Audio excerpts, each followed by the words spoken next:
அடுத்த பதிகம் சுந்தரர் பதிகம்.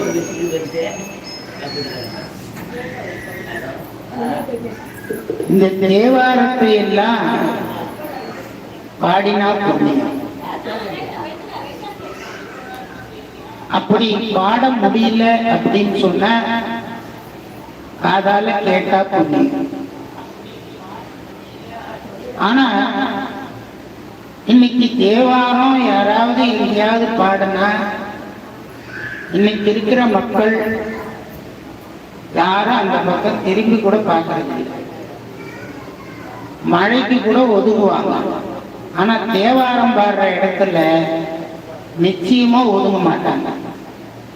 அதை விட மழையில நஞ்சிக்கிட்டே போயிடலாம் அப்படின்னு ஒரு வெறியோட போயிடுவாங்க.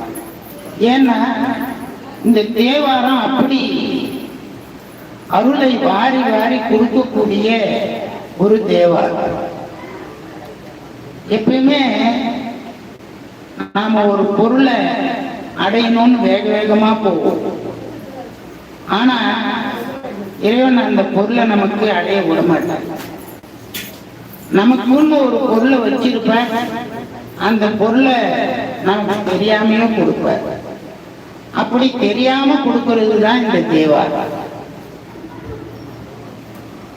இந்த இல்லத்துல அம்மையார் அவர்கள் கேட்டாங்க, சாமி தேவாரம் பண்ண சொர்க்கலோகத்துக்கு போலாமா அப்படின்னு.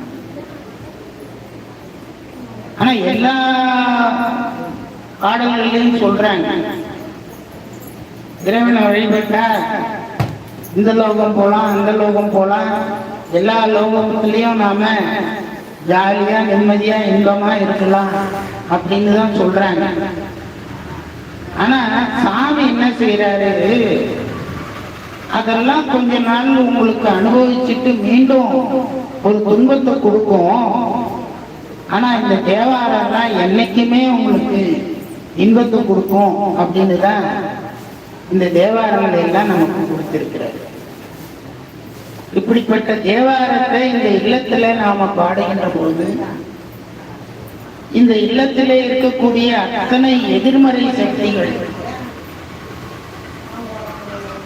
எதிராக நமக்கெல்லாம் நன்மை செய்யும் பொழுது தடுக்கின்ற சக்திகள் எல்லாம் கொஞ்சம் விலகி போய் நிற்கும். தலைக்கு மேல கட்டி வேற வழி இல்லை அப்படின்னு கை தூக்கிட்டோம்னா இந்த தேவாரம் பாடினா அந்த கட்டி தானாக விலகி போயிடும். அதுக்கு ஏதாவது சாமி ஒரு உபாயத்தை கொடுப்பார். அப்படிப்பட்ட தேவாரத்தை தான் நாம இன்னைக்கு ஐயாவுடைய அந்த பேரின்ப வீட்டிற்காக நாம